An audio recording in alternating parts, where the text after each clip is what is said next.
दोस्तों, टाइम सबके लिए एक कॉमन चीज़ है। हर दिन, हर पल हम सब टाइम को एक्सपीरियंस करते हैं।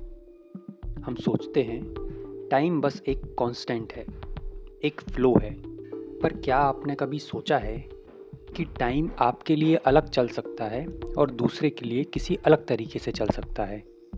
आज हम बात करेंगे एक ऐसी थ्योरी के बारे में जो टाइम के बारे में हमें पूरी दुनिया को समझने का तरीका बदल कर दिखा देती है। ये है टाइम डायलेशन और रिलेटिविटी का कंसेप्ट। टाइम का फ्लो एक जगह से दूसरी जगह, एक इंसान से दूसरे इंसान के लिए अलग अलग हो सकता है। कंफ्यूजिंग है ना? चलिए इस पजल को सॉल्व करते हैं। सबसे पहले हमें समझना होगा कि रिलेटिविटी थ्योरी कैसे काम करती है। रिलेटिविटी थ्योरी का आइडिया सबसे पहले अल्बर्ट आइंस्टाइन ने दिया था। आइंस्टाइन ने अपनी थ्योरी को special theory of relativity (STR) और बाद में general theory of relativity (GTR) में डिवाइड किया था। STR 1905 में आई थी और GTR 1915 में। दोनों थ्योरीज को समझना थोड़ा कॉम्प्लेक्स हो सकता है, पर जब आप इन्हें समझ जाएंगे तो आप समझ पाएंगे कि टाइम कहाँ से आता है और किस तरह से वो डिसॉर्ट होता है। आइंस्टाइन ने ये कहा कि स्पेस और टाइम को एक ही चीज़ समझना होगा, यानी स्पेस टाइम। पहले हम स्पेस को अलग समझते थे और टाइम को अलग, पर आइंस्टाइन ने ये दिखाया कि दोनों एक दूसरे से कनेक्टेड हैं। जब आप स्पीड से चल रहे होते हैं या किसी हैवी ऑब्जेक्ट के पास जा रहे होते हैं तो टाइम और स्पेस दोनों आपके लिए अलग दिखते हैं। अगर हम टाइम की बात कर रहे हैं तो हमको एक और चीज़ समझनी होगी जो आइंस्टाइन की थ्योरी के लिए काफ़ी इम्पोर्टेंट है। वो है speed of light. Speed of light यानी 2,99,792 किलोमीटर्स पर सेकेंड। ये एक कांस्टेंट है।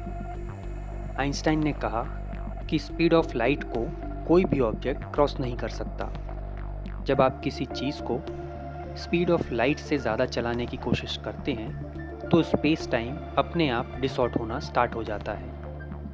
इसका मतलब ये है कि अगर हम कोई स्पेसक्राफ्ट लाइट की स्पीड तक ले जाना चाहें तो हमें काफ़ी कॉम्प्लेक्स चीज़ों का सामना करना पड़ेगा, और ये हमें ये समझने में मदद करता है कि स्पेस और टाइम एक दूसरे से कैसे इंटरेक्ट करते हैं। अब बात करते हैं एक ऐसे एक्सपेरिमेंट के बारे में जो आइंस्टाइन ने अपनी स्पेशल थ्योरी ऑफ रिलेटिविटी में दिया था। सोचो, एक ट्रेन है जो बहुत तेज़ चल रही है और ट्रेन के फ्रंट और बैक पर एक ही वक्त पर लाइटनिंग स्ट्राइक हो रही है। जो लोग ट्रेन के अंदर हैं उनको दोनों लाइटनिंग एक ही टाइम पर नज़र आएंगी, पर जो लोग ट्रेन के बाहर हैं उनको दोनों लाइटनिंग स्ट्राइक्स अलग अलग नज़र आएंगी। ये होता है रिलेटिविटी ऑफ सिम्युटेनिटी। मतलब अलग अलग ऑब्जर्वर्स के लिए जो एक इवेंट एक ही वक्त पर हो रहा है वो अलग अलग दिख सकता है। जैसे एक ऑब्जर्वर के लिए दोनों लाइटनिंग एक ही वक्त पर हो सकती हैं, पर दूसरे ऑब्जर्वर के लिए ये अलग अलग हो सकती हैं। यहाँ पर टाइम डायलेशन का कॉन्सेप्ट समझना इम्पोर्टेंट है। अगर कोई चीज़ स्पीड से चल रही है तो उसका टाइम यानी डायलेटेड टाइम स्लो हो जाता है। यानी जो टाइम एक ऑब्जेक्ट के लिए स्लो चल रहा है वो दूसरे ऑब्जेक्ट के लिए नॉर्मल स्पीड पर चल रहा होता है। टाइम डायलेशन का इक्वेशन भी हमें यही बताता है कि जब कोई ऑब्जेक्ट हाई स्पीड पर मूव कर रहा होता है तो उसके लिए टाइम स्लो हो जाता है। ये सब तो थी थ्योरी की बातें। अब हम देखते हैं कि टाइम डायलेशन का रियल वर्ल्ड में क्या इम्पैक्ट है। क्या आपने कभी सोचा है कि आपके फ़ोन के GPS में जो टाइमिंग एक्यूरेसी होती है उसमें टाइम डायलेशन का रोल हो सकता है? जब हम अर्थ पर होते हैं तो टाइम का फ्लो नॉर्मल रहता है, पर GPS सैटेलाइट्स जो स्पेस में ऑर्बिट कर रही होती हैं उनके लिए टाइम थोड़ा धीरे चल रहा होता है। ये इसलिए होता है क्योंकि वो स्पेस में हैं और उनकी स्पीड ज़्यादा होती है, तो उन पे टाइम डायलेशन का इफ़ेक्ट पड़ता है। जब सैटेलाइट्स के सिग्नल्स ग्राउंड पर आते हैं तो उन्हें थोड़ा एडजस्ट करना पड़ता है।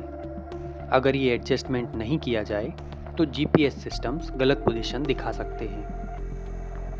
अब बात करते हैं ग्रेविटेशनल टाइम डायलेशन की, जो आइंस्टाइन की जनरल थ्योरी ऑफ रिलेटिविटी में दिया गया कंसेप्ट है। जब आप एक बहुत हैवी ऑब्जेक्ट के पास होते हैं, जैसे कि ब्लैक होल, तो स्पेस टाइम उसके आसपास रैप हो जाता है।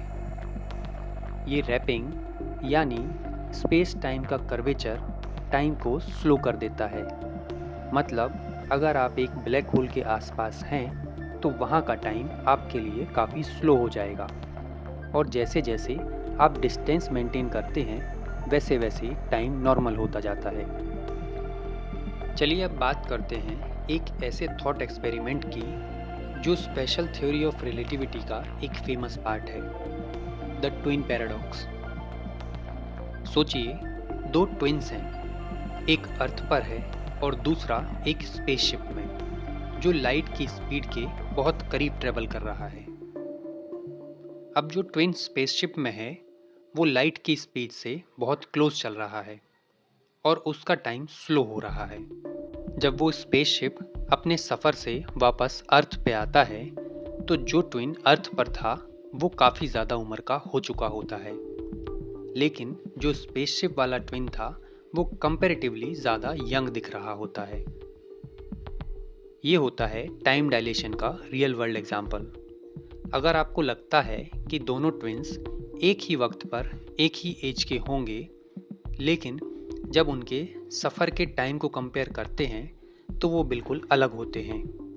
इससे ये प्रूव होता है कि टाइम का एक्सपीरियंस हर किसी के लिए अलग अलग हो सकता है, जो किस चीज़ पर डिपेंड करता है। ये पैराडॉक्स हमारी समझ को चैलेंज करता है कि कैसे हम टाइम को एक कांस्टेंट चीज़ समझ रहे हैं, जबकि ये डिपेंड करता है कि हम किस डायरेक्शन, किस स्पीड और कहाँ पर हैं।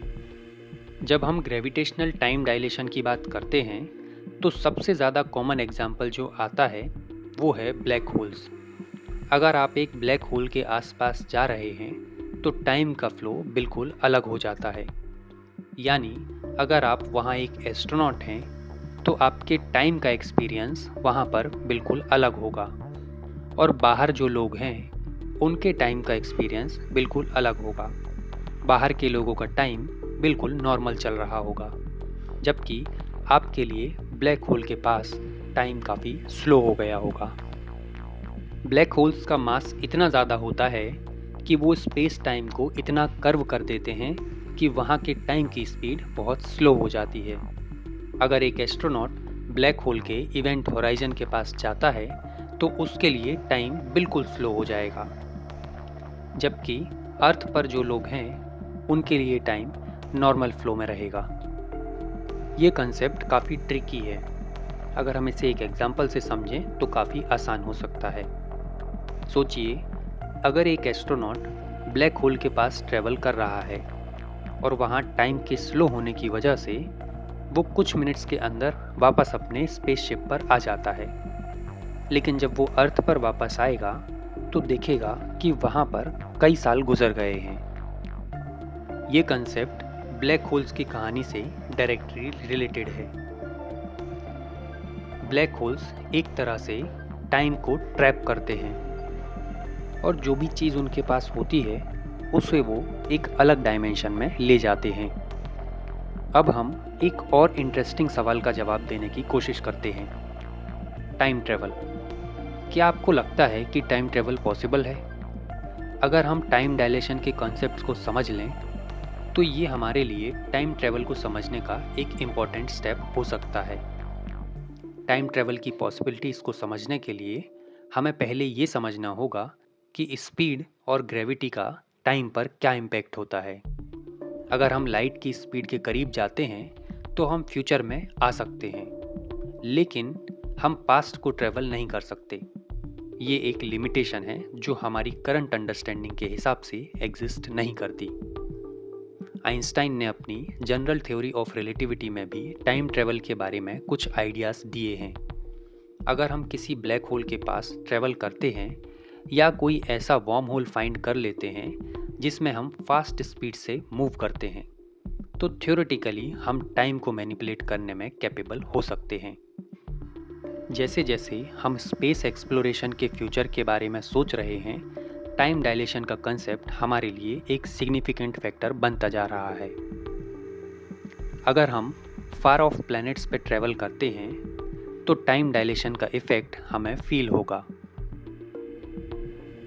अगर हम स्पीड ऑफ लाइट के करीब चलने की कोशिश करेंगे तो हमें ये ज़रूर समझना होगा कि जो स्पेस मिशंस हमें आजकल स्पेस में दिखाई देते हैं वो फ्यूचर में कैसे टाइम को इम्पेक्ट करेंगे। अगर एस्ट्रोनॉट्स स्पेस में हाई स्पीड से ट्रैवल कर रहे हैं तो उनका टाइम थोड़ा स्लो हो जाएगा, और जब वो वापस अर्थ पर आएंगे तो हो सकता है कि उनके लिए कुछ साल गुजर गए हों, लेकिन अर्थ पर लोगों के लिए बहुत साल गुजर चुके हैं। ये फ्यूचरिस्टिक मिशंस हमें टाइम डायलेशन के रियल वर्ल्ड इफेक्ट्स को समझने का एक चांस देते हैं। ये टेक्नोलॉजी हमारी अंडरस्टैंडिंग को एक्सपेंड कर सकती है और हमें टाइम और स्पेस के कंसेप्ट्स को कम्प्लीटली रीडिफाइन करने का मौका मिल सकता है। तो दोस्तों, हमने देखा कैसे टाइम डायलेशन और रिलेटिविटी हमारी समझ को बदल देते हैं। ये कंसेप्ट्स एक तरह से हमारे लिए टाइम को एक नए रूप में देखने का चांस देते हैं। टाइम, जो हम सब के लिए एक नॉर्मल फ्लो जैसा लगता है, वो एक्चुअली एक कॉम्प्लेक्स और मिस्टीरियस कंसेप्ट है। जैसे जैसे हम स्पेस और टाइम को समझते हैं, वैसे वैसे हमारी दुनिया का पर्सपेक्टिव चेंज होता है। ये थ्योरीज न सिर्फ हमारे लिए साइंटिफिक नॉलेज को बढ़ाते हैं, बल्कि हमें ये समझने का मौका भी देते हैं कि हमारा स्पेस और टाइम की दुनिया किस तरह से इंटरकनेक्टेड है। ये एक इनफाइनाइट जर्नी है और हमारे पास एंडलेस पॉसिबिलिटीज़ हैं। टाइम के बारे में अल्बर्ट आइंस्टाइन का एक बहुत ही फेमस कोट है, time is an illusion but it's a very persistent one.